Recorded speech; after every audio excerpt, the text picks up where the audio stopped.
This podcast is for educational and entertainment purposes only. Nothing stated on it, either by its hosts or any guests, is to be construed as psychological, medical, or legal advice.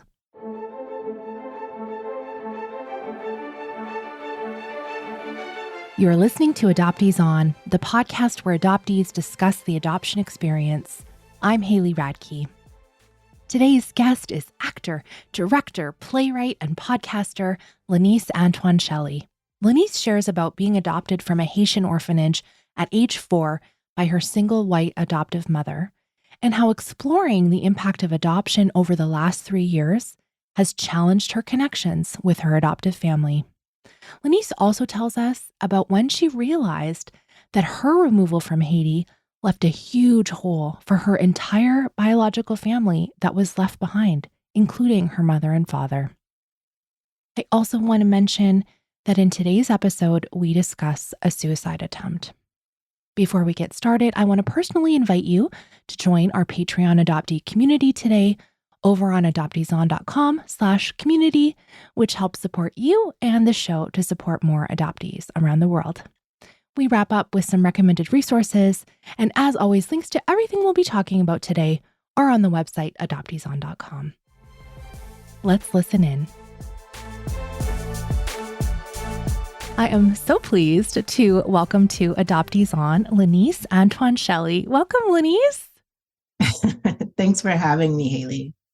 I love talking to a fellow podcaster. It's one of my favorite things, I got to admit, but I'd love it if you would start. Would you mind sharing a little bit of your story with us? Well, in regards to my podcast, I started my podcast as a panel series in 2020 when the global racial unrest just erupted with George Floyd, and a lot of us BIPOC adoptees didn't really have a support system when it came to our families because many of these families are white.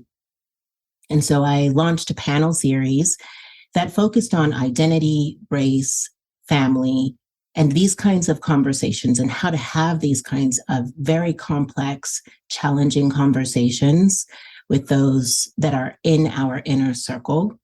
And that just it took off. I guess you could say we went viral because we had over 12,000 views and people were engaging from all over the world. But I knew that I couldn't sustain it. Just corralling and wrangling a bunch of adoptees from around the world for a panel was just a lot. But I knew that I could have one-on-one conversations. So it evolved naturally to a podcast that I've called When They Were Young, Amplifying Voices of Adoptees. And that has been going strong for 3 years now. And I've started off with conversations with adoptive parents and adoptees in season 1. And in season 2, going deeper into the mental health of adoptees. And in season 3, really pulling apart what it feels like to engage with our spouses, our families, and figuring out how we can move in a world that feels more healed and whole and grounded in these relationships. So each season has a very strong theme. And we'll see what happens next, but that's the podcast in a nutshell. And your adoptee experience? Yes, that little story. I was adopted from Port-au-Prince, Haiti, and when I was 4. And I was actually one of 2 little girls who were adopted, and we were the first to be adopted in that orphanage ever. And they had just started exploring what it would be like to have international adoptions happen. They'd been engaging in missionaryism for a long while. And so this was what they thought a natural evolution. And I left Haiti when I was 4 and grew up in Northern California with a single white female mother. And that's basically it. So, one of your first podcast episodes, very early on, you interview your mother and godmother, and you talk about that experience with her, and she Mhm. shares her process of adopting. And while I was listening to that, I got very activated. And it's not my story, it's your story. I'm curious how you heard her share that story then and what you think about when you think about that conversation today. Because I think that your views on adoption have evolved over the last few years. And you've shared about that in a few different solo episodes on your show. But I'd love to hear about, from your point of view, that sort of evolution. Oh, it's definitely been an evolution because when we recorded that, I thought that I was out of the fog and I thought I understood what that meant because I felt connected to my adoptive mother. I felt connected to my story and I could recount my story easily without being activated. So I believed that that in itself was being out of the fog, but that was not it. I had no idea that over the next 3 years, I would have a deeper, more profound understanding of what the miasma of revelatory insights about my adoption would be. And at present, I have a very estranged relationship with my mother. And that's because of the work that I have been doing on anti-racism, the work that I have been doing on myself for healing the wounds that I didn't even know existed. So many of us adoptees are playing catch up. And that's how I feel because there were a lot of missteps that I didn't quite notice from my caregivers growing up because I thought it was normal, because I didn't have a voice, because I wasn't connected with a strong lexicon of emotions to draw from. And so I thought it was okay to be treated a certain way. And as I started to dig deeper and unpack, I realized that there were a lot of missteps that could have been avoided had my mom been more educated, had she been just slightly more willing to be curious and ask more questions, as opposed to feel that everything was okay because she quote unquote loved me. And so I'm learning through this work that that story of estrangement is actually quite prevalent in the adoption community, right? When you come out of the fog and realizing that certain things that happened when you were younger were not okay. And coming to grips with that trauma. It's interesting because I had no idea that adoption was traumatic or had the capital T trauma labeled intrinsically inside of it until these past 2-3 years, because I was told that it was all good. Everything about adoption was good. It was for the betterment of me. And that's not so. And as I speak to other adoptees, as I do my own work, I understand the underbelly, the darkness, the sordid history behind adoption. And in wanting those conversations, sometimes people aren't ready to have those conversations. Sometimes they're not ready for accountability.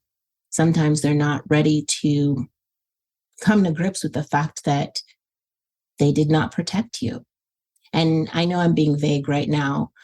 One of the things that I encourage adoptive parents to focus on, that I've learned that is imperative, as opposed to focusing on, I'm going to love and save this child. I really want people to pivot from that way of thinking to, are you going to protect and guard this child? Because love will be inherent in that.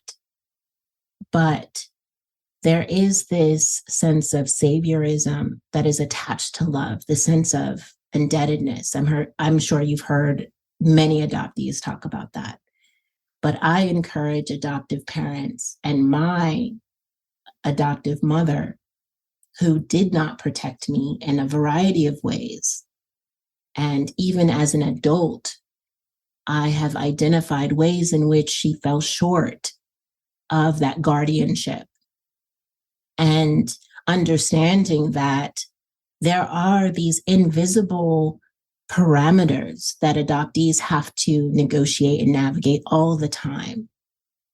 And I feel strongly that adoptive parents are the ones pulling the strings and understand the parameters and understand the rules more than we do. And so when we ask the wrong question, we get stonewalled. When we try to ask for a certain level of engagement or a certain level of emotional availability, we are again met with defensiveness. And I should probably speak more for myself, but that has been my experience. And in listening to other adoptees throughout the years, that has been their experience as well.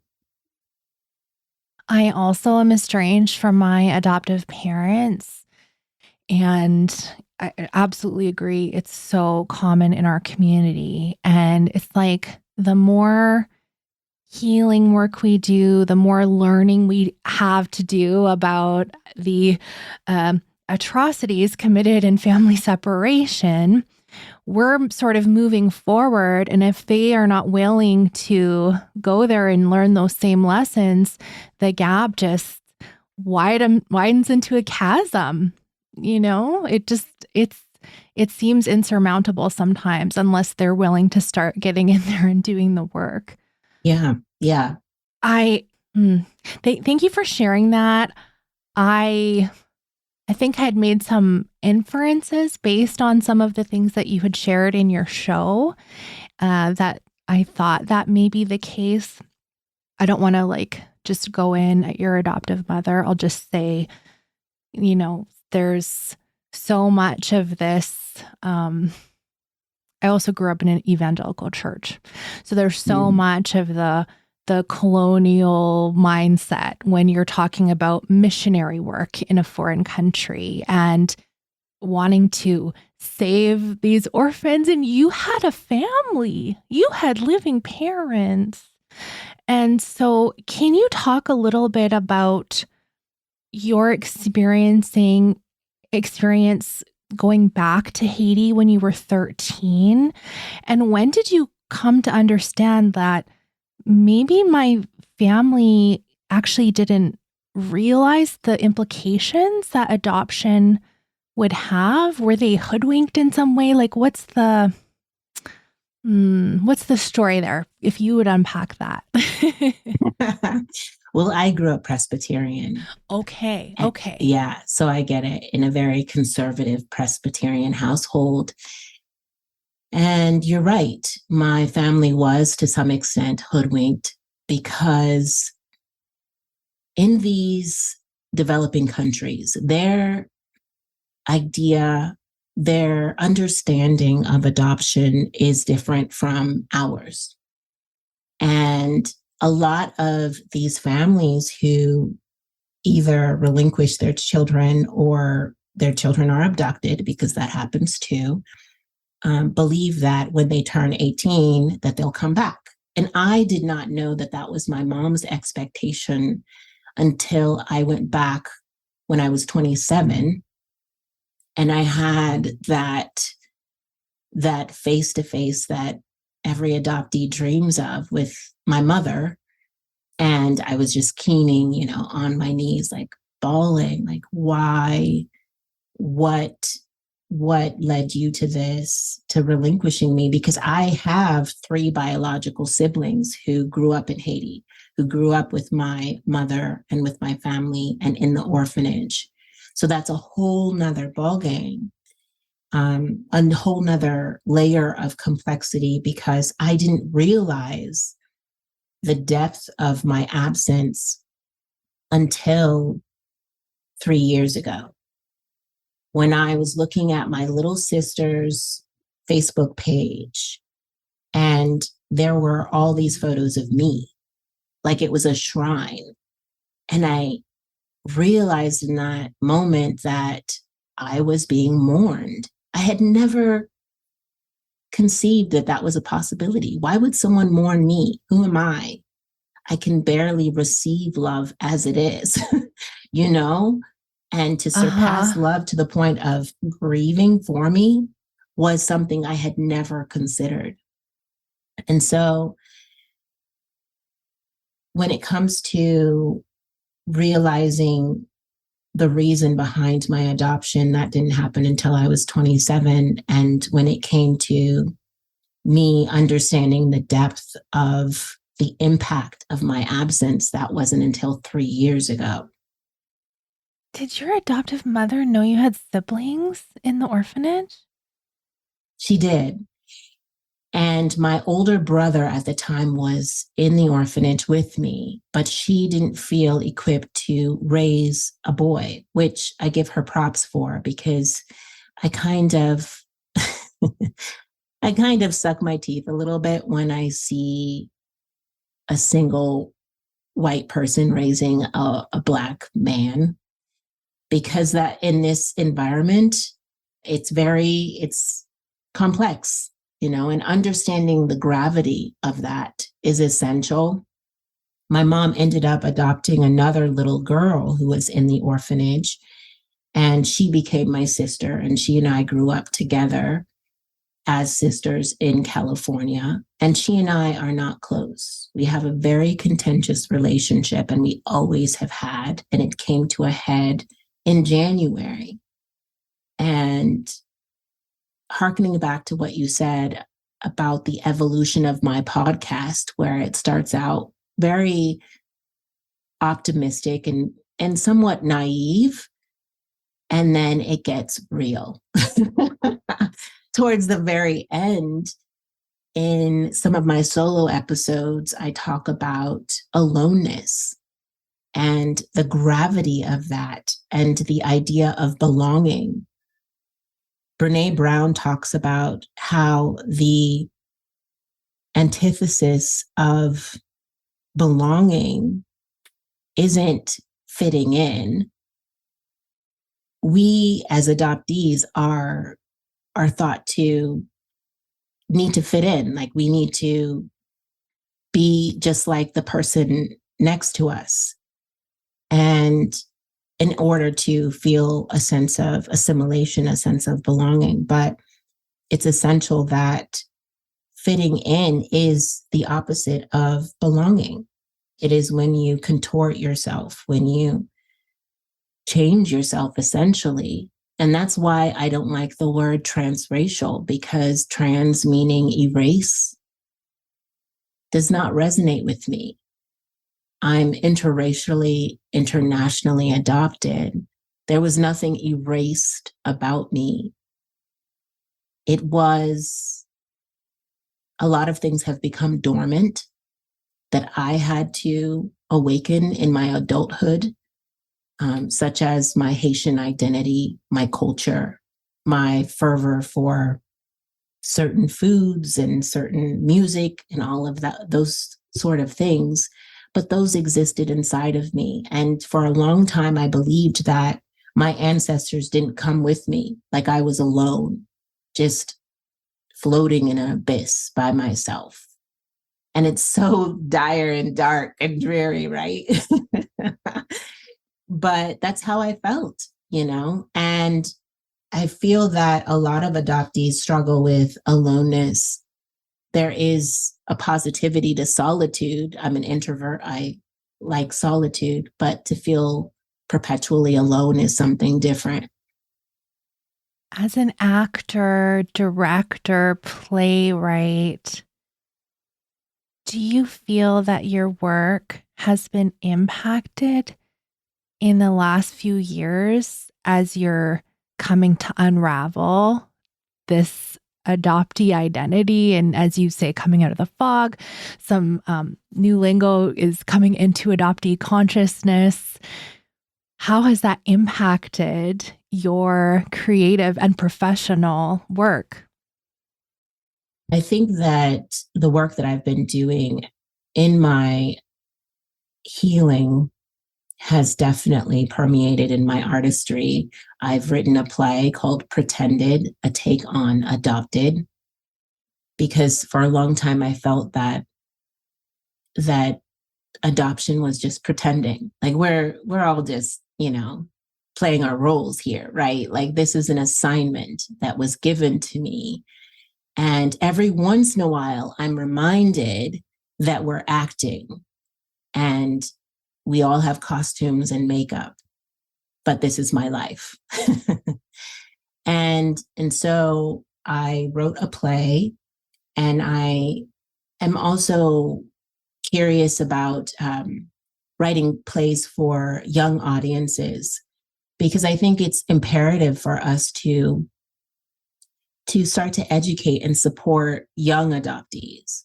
If I had a mentor when I was younger, I think I would have turned out slightly differently. But I didn't have a mentor. I didn't start to have mentors that would affect me in a very positive way until I went into dance. I was an African dancer, and the African dance community just swallowed me up. And that's when I started to love my skin. And that's when I started to love Black culture and all of those things, when I was just immersed in a very Afrocentric community. And so other than that, other than writing, it doesn't really show up in my work, but it is a constant kind of elective passion of mine that I do on the side. When people ask me, oh, what are you up to? I actually don't mention my adoption advocacy, oddly enough, because it just feels like my daily bread. Why would I mention that I wake up in the morning? Like it just is. You're talking about mentoring younger adoptees, and I focus on adults. I talk to adult adoptees. Those are the people who I want to support. They're going through search or reunion, or they don't want to talk about it. Those are my people. Those are my people. And so I see other adoptees doing some youth mentoring and those kind of things. And that's really exciting to me too, because I think, oh, what if I had that when I was young? And I'm curious about what your thoughts are. I don't know if there's a good answer for this. It's like, if the adoptive parents don't really get it, that they were complicit in some sort of, family separation, whatever the circumstances, there's a part that, I don't know. I am for family preservation, Lanise. That is my 100%. So am I. Yeah. Okay. So that's sort of where I'm coming from with this. So mentoring young adoptees to hopefully, be more secure in their identity, be able to, I don't know, maybe you can fill in some of those gaps for me. Like, what are some of the things that we would have needed when we were younger? How do you mesh that with but also keeping safe in your home where your adoptive parents still have the power, and into young adulthood, when some of us may still need some of the supports from them, that can feel kind of dangerous. Oh, absolutely. I know it can get precarious if the wrong person comes through, but I think that having someone that reflects your story is important. I felt that I was the only one, and it was because I was in a small town in Northern California. My sister and I just had each other, but she had her friends and I had my friends. So we really didn't bond in the way in which my mom thought we would. And I came to find out that that's actually quite true for a lot of adoptees who are adopted with other adoptees. Like, the adoptive parent thinks that they're going to become besties, and rarely does that happen. And so I think that finding someone that reflects their story, that supports their story, that believes their story, and who can be empathetic to their point of view is a game changer, because I was silenced as a kid, not in the way of like verbal abuse or emotional abuse, because I had a fairly serene childhood. But when things did come up, such as in middle school, I took a bunch of pills and I wanted to kill myself, that was never addressed. The why was never addressed. It was literally brushed under a rug and thought to have been, oh, just an errant teenager acting out, as opposed to this is an adoptee who has experienced trauma, who my mom told me this 3 years ago, and I had no idea. I guess I had forgotten. There's a lot of my childhood that I blacked out. We cried for 2 years when we came from Haiti. And that's huge. I had no idea. My mom now recognizes that that was us grieving. But at the time, she didn't recognize it as grieving, which is so odd to me. As it comes out of my mouth, I'm just like, why didn't she think of that? But that is the mindset of a lot of adoptive parents, right? They get so excited about this vision for their family. They extract this child from wherever, domestically or internationally, change the child's name. My name at birth was Lanise Antoine. My mom changed my name to Lanise with an A, Anne, Anne Shelley. In high school, I reclaimed my old last name, Antoine, and that's what I go by because I'm both. Again, hearkening back to nothing was erased. It's something that adoptive parents do indirectly, right? They try to just like scrub the child's history clean off them to give them a brand new start. And that's not the truth of it. Every single child, whether it be from infancy or 4 years old or 9 years old or a teenager coming with rich history. I didn't even know English. To have somebody who spoke Creole, who could mentor me, who had somebody who could speak French, who could encourage me to keep my native language, would have been instrumental.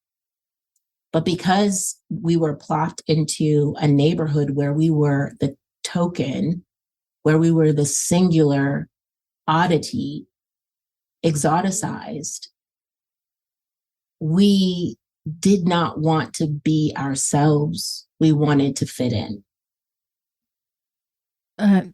Thank you for sharing that part of your story. I see that connection as life-saving, to see that, to have someone that's like you. I also identify with a similar experience, and it's just like we're in so much pain, but we don't know why. Like it's this hidden thing because we're not talking about, oh, are you thinking about your mother? Are you thinking about those conversations were just not had in my experience. I love the name for your play, Pretend It. Like, my God, that's so brilliant. I love it. Thanks. I think when I've talked to other adoptees who are also actors, I've heard a few sort of express this, like, I'm already an expert in acting. Did you ever feel that way? Or have you looked back and thought, why was I drawn to that? Or I don't know. Do you have any ideas about your theatrical nature? That's funny that they say that. I was always artistically, drawn. I had an affinity for dance, for visual art, for movement and expression. That was something it meant a lot to me from an early age to express myself in that way. And then with acting, acting, when you're doing it well, you're telling the truth. And so when you see something that's moving in a movie or a play, you cannot imagine that that was written, because it feels so anchored in truth, anchored in a naturalistic delivery. And so for me, oddly enough, pretended feels like adoption is a game where I'm lying. I'm lying the whole time. I'm lying when I tell you I love you. I'm lying when I tell you I care. I do not care. But yet I'm assigned to care. I'm assigned to love you. And when I break down adoption in its just like really simple parts, when I was taken from Haiti, from my family, which you mentioned before, a lot of adoptees have families. Orphans, by definition, have lost one or more parent. The majority of adoptees have both. And at the time of my adoption, I had both. So in this pretending in adoption that I have felt that I have been just playing into for so long, it felt that I was taken from an orphanage in Port-au-Prince, Haiti. I was stripped of my name. And then I was told, you're not going to speak Creole anymore. You're going to love this person. You're going to call this person mom. You're going to call this person grandma and grandpa. You're going to like this food. You're going to like this environment. That's what it is. And no one asks you if it's okay. How do you feel about it? Do you miss your mom that you remember? Because as a 4-year-old, I was completely materialized. And when you meet any child, even if they're a kid, they have preferences. When little babies have their preferred binky, but I was a 4-year-old. So imagine my preferences, the list of that. So I just feel strongly that in regards to my adoption, that a lot of it was pretending to be something, to be someone that I was not. And when I started to have those hard conversations with my mom about what was true for me, that's when her and my relationship got sticky. In your podcast, you come across to me as big sister energy. And so I don't know if you know this about me, but I'm in reunion with my father and 3 younger siblings. And so in 12 years ago, I'm an older sister. So I have these conversations with my younger sisters, especially. And it's like, oh my gosh, I'm a big sister. I gotta, bring the big sister energy. I'm curious about that. If you're willing to talk a little bit about that part of your experience, and have you been able to feel like you're part of your original family, even though I know that's really complex and you're not in a great relationship with your first mother right now either? I don't know. I don't want to speak for you. I would love to hear your thoughts on that, especially with the big sister energy. I know you said you had an older brother as well, but. That's funny that you caught that from my podcast, because I like to take people underneath my wing. I like to mentor people. And I think that was to kind of address that I missed that energy as a kid. My sister did not give that energy to me. And my sister's older than me. And so I do find brothers and sisters in so many people. Like the majority of the people that come onto my podcast are now siblings. You know, we call each other sis and all of those things now. But I think it's important. And I, in the beginning, when I first was reunified with my family at the age of 13, I found that it was easy to talk to my siblings, even though I didn't know Creole and they didn't know English. I just felt that there was an ease because it wasn't as complicated of an emotional history as it was with my mom. And so I had hoped that I would become close to my siblings, my biological siblings, but we haven't. And I don't think that that will happen in this lifetime, just simply because of the cultural chasm between us. I tried for a few years to get close to my older brother who has learned English, but again, there is that cultural barrier between him and I.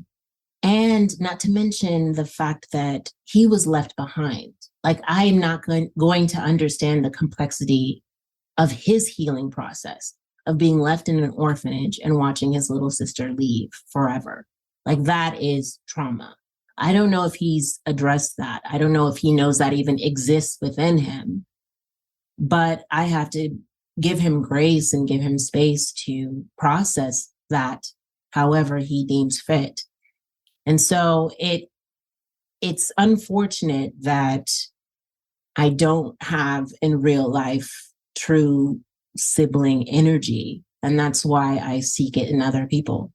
Oh, thanks for sharing that. That's I know it's also dark and dreary. But we relate to that. We relate to that. You know, we have a list of losses and there's some things that no matter what we do, we may feel like we can't fill that gap. And so I think, God, I love that you know how you're filling that gap, you know, and you can model that for fellow adoptees who might feel that same loss that you have. So I think that's empowering. You know, we can't go back in time. We can't get unadopted. Your mom can't have a change of heart and be like, actually, oh my gosh, what did I do? Like, I got to bring her back to her family. Like that didn't happen. You can't undo it. But now what are we going to do with it as adults? Yeah. Well, thank you for that, because I do try to alchemize that pain, that sorrow, right, into something that is empowering for others, that is encouraging, inspiring, motivating, because that's all we can do in this lifetime. So that is what I try to do with the resources I have and the time that is allotted to me. Which we don't know how much that is. How else can we make this morbid and just super dark? I know. I'm in real life, like outside of this, even in my podcast, I feel like I'm a little bit more upbeat than I am today, but alas, listening to my own tale, it's kind of like, wow, this is a downer. Yeah, you know, sometimes it's just when we're telling the truth that is just what can happen. I love listening to fellow adoptees share their stories, and I've heard so many.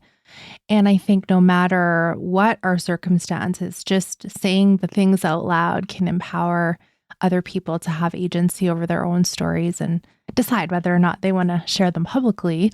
But yeah, I love that you do that for fellow adoptees as well on your podcast. And I love that we're going into recommended resources now.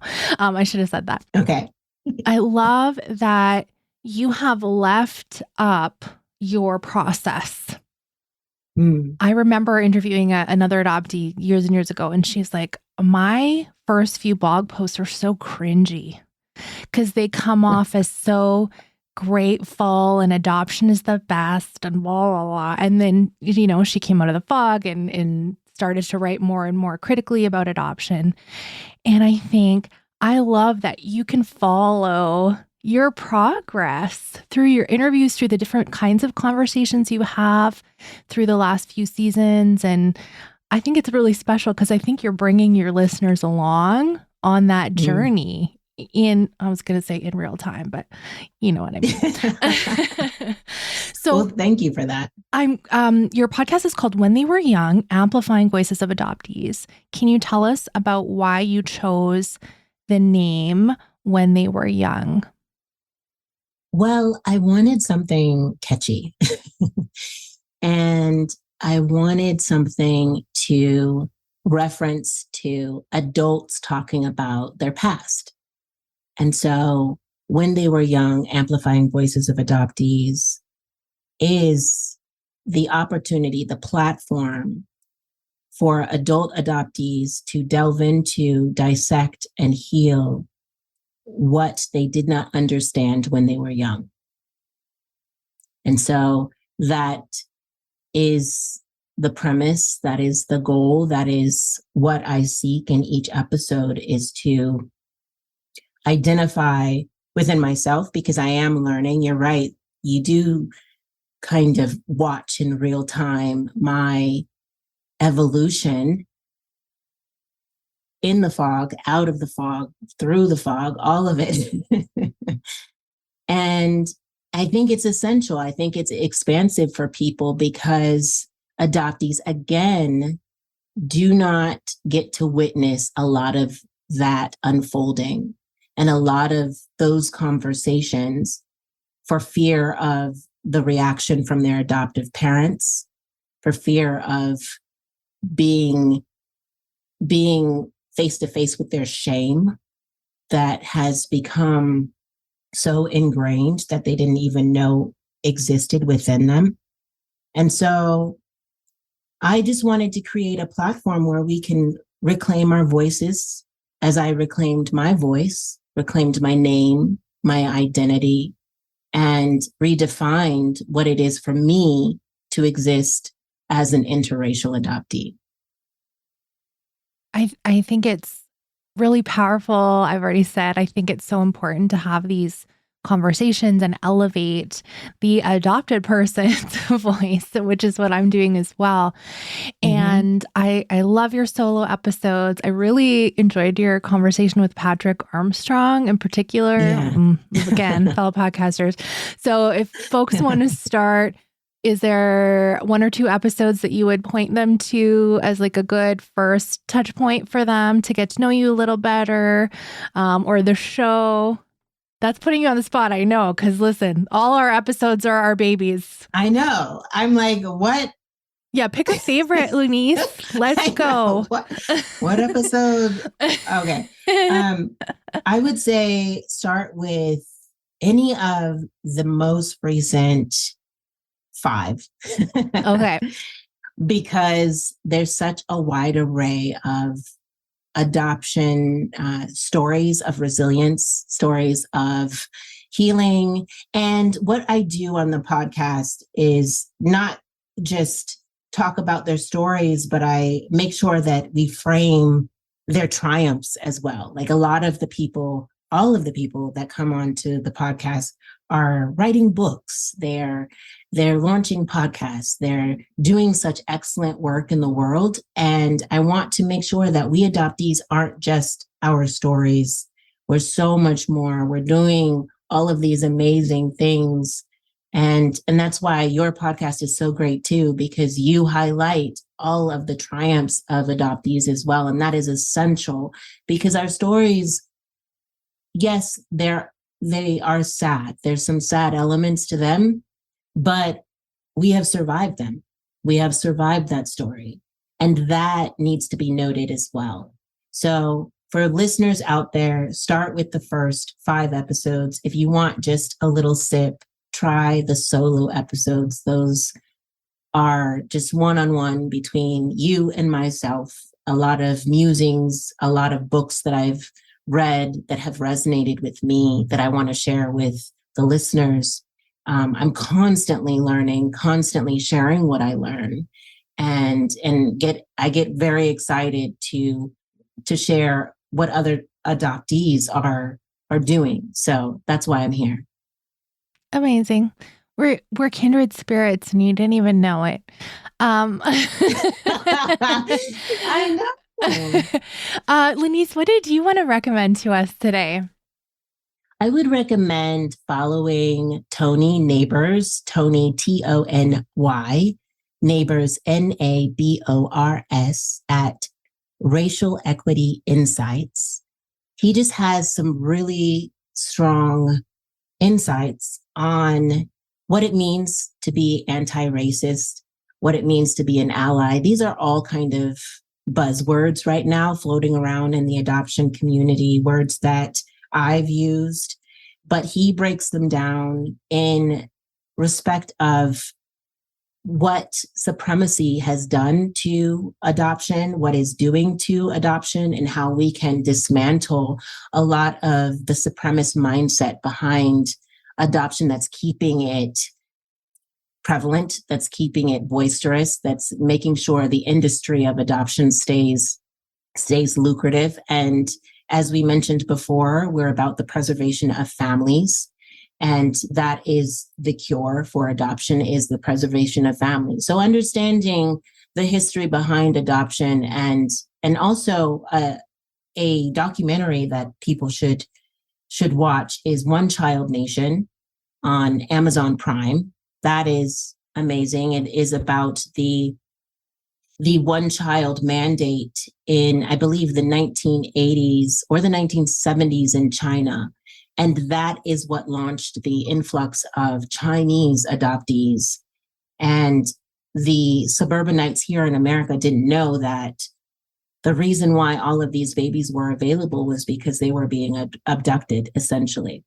So it's understanding the history behind these countries that have adoption as a resource, which many of them do, and understanding your part in keeping adoption alive, and making sure that supporting adoptees, supporting the preservation of families should be the first and foremost mission.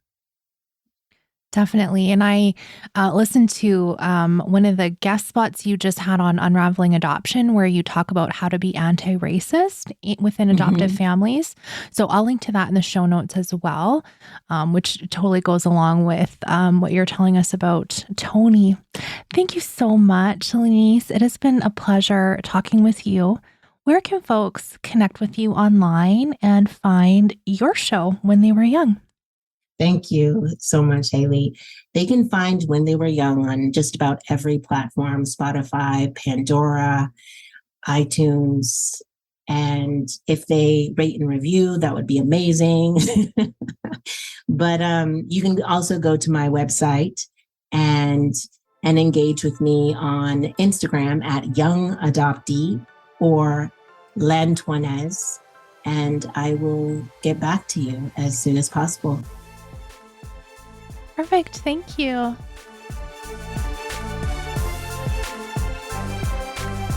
I can't express how valuable I think these conversations are for us to hear when other adoptees are just going through it, and we can just know we are not alone.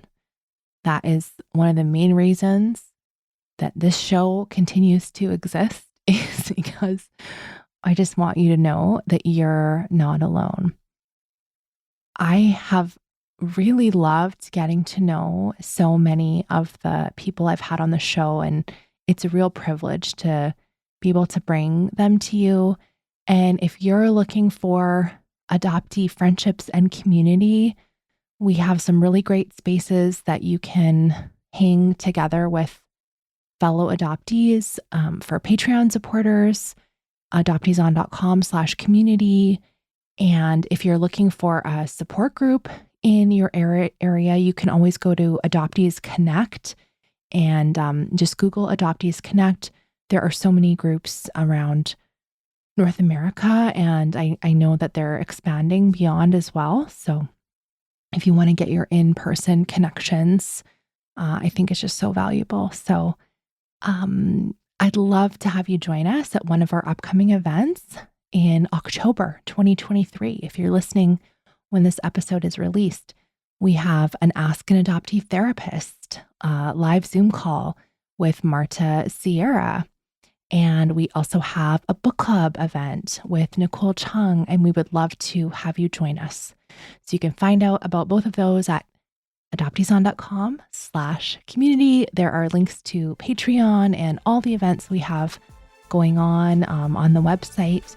And I invite you to join us and help support the show to keep going and help having these conversations available in the world. Thank you so much for listening. Let's talk again next Friday.